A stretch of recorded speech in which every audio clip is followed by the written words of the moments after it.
Unfortunately, the interrogation is interrupted by Robertson and his army of lawyers, who defend the company and remind the cops that robots can't be charged with murder.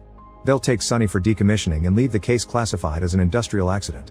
Later, Spooner and Bergen go out for a drink and Spooner can't stop thinking about why Robertson was so ready to destroy an advanced robot like Sonny. He also wonders why Sonny didn't kill him when it had the chance.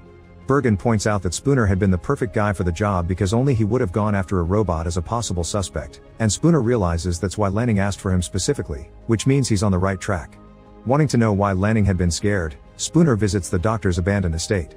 Outside there's a demolition robot, which is programmed to destroy the home the next day.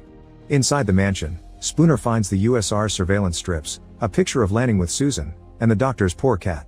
Suddenly, the demolition robot activates and begins smashing through the walls as if specifically going after Spooner, who quickly grabs the cat and runs through the house. After shooting at the door, he jumps right through and lands safely in a pool.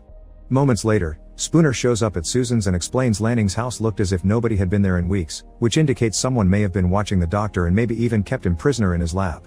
His current theory is that Lanning discovered a problem with the robots like Sonny, and Robertson silenced him. Susan still thinks Spooner is paranoid and that he doesn't really care about Lanning, he just wants to prove robots are bad. At that moment, Spooner notices Susan has an NS5 at home, so he decides to leave, but first he gives Susan the picture he found to prove he cares. The next morning, Spooner notices that old working robots are slowly being replaced by NS5s, which worries him. Then he visits his grandmother Gigi to leave the cat with her, and he's devastated to see she's acquired an NS5 to help her with her chores too. Before he leaves, Gigi remembers the day Spooner was only a little kid leaving breadcrumbs everywhere, and this reminds Spooner of the Hansel and Gretel book he saw. Afterward, Spooner goes to the station and begins watching old recordings of Lanning to follow the breadcrumbs the doctor may have left for him. Spooner thinks that Lanning saying robots will have dreams and keep secrets one day is a big clue. Meanwhile at the USR, Susan prepares